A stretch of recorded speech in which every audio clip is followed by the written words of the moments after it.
Do you remember here down on the ground in Brooklyn, New York City? We just had two massive bits of news break in the last 10 minutes. So let's start off with Conor McGregor and Kean Cowley, who have just appeared in court here in Brooklyn on charges, of course, that were levied against them following the incident that took place at the Barclays Center yesterday. Of course, they had that one felony charge and the three misdemeanor counts in, I guess, in connection with that event, which took place in the bowels of the arena as the athletes were leaving the UFC 223 media day. So as Kean Cowley and Conor McGregor walked into the court today, both were handcuffed and then presented at the front of the court to the judge and were then, I guess, read all of the charges that were being held against them.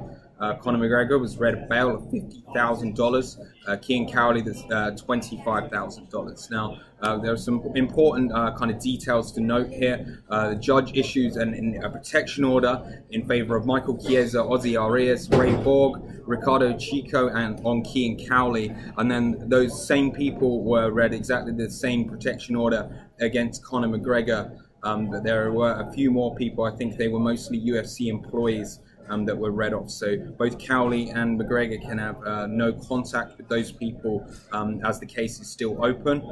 As I just said, Conor McGregor bail $50,000, Kean Cowley $25,000. The case will be resumed on the date that was picked, which was June 14th.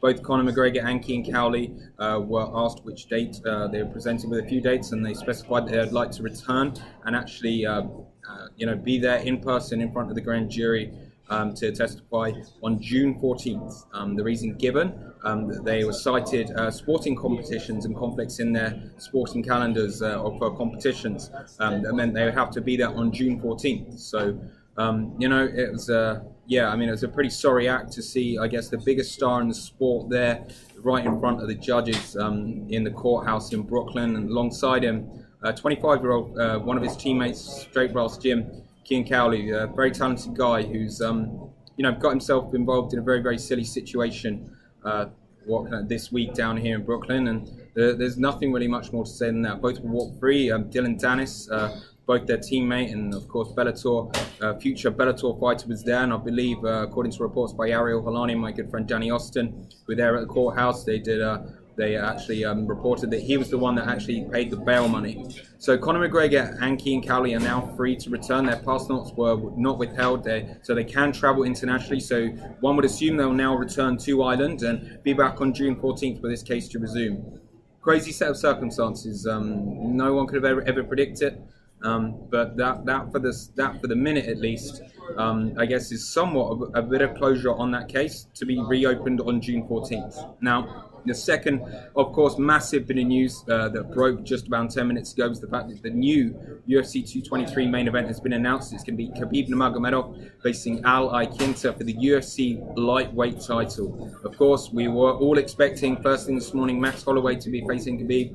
But unfortunately, the New York State Athletic Commission wouldn't let Max Holloway actually cut down to the 150-pound weight limit. I believe, according to Mike Bonner of MMA Junkie, he got down to 159 before one of the officials stepped in, not actually the New York State Athletic Commission, but one of the officials on the New York State Athletic Commission said that he looked too unwell to proceed with a weight cut and he was pulled from the fight. Very confusing set of circumstances, but then for a minute at least we thought maybe Anthony Pettis would step in. Anthony Pettis stepped on the scales with about 5 minutes left in the weigh-in window. He came in at 155.2 pounds, again over the weight limit. Paul Felder did make the lightweight title weight limit. He made 155 pounds. Al Iaquinta was the first man to weigh in, and like Pettis, he weighed in 155.2. So then we had a melting pot. What was going to happen? We're led to believe that Anthony Pettis then asked to renegotiate the offer that was on the table for him to try and cut those extra 2 pounds down to 155. UFC did not want to proceed. So then afterwards, we then went to a case where Al Iaquinta is the new man to step up to face Khabib Nurmagomedov. That deal got done. We're yet to hear what will happen to Paul Felder on this card. We've yet to have any confirmation about that. But for the minute at least, we now know that the main event is Khabib Nurmagomedov versus Al Iaquinta. Only Khabib Nurmagomedov is able to actually win the UFC lightweight title. Of course, Al Iaquinta coming in at 155.2 pounds and is ineligible to win that title. It's going to be a 5-round main event. And that's all we have for you. It's been one of the craziest 48 hours, I think, covering this sport. No doubt there will be more updates to follow later in the day, but there are the two big news hitters. Cowley and McGregor have walked out the Brooklyn court. McGregor on a 50,000 bail, Cowley on a 25,000 bail, and now we have a new main event for UFC 223. So there we go. Let's see what else. Let's see what else will play out this week. For the minute, that's the latest from here in Brooklyn. I will no doubt catch up with you all very soon, and probably later this evening.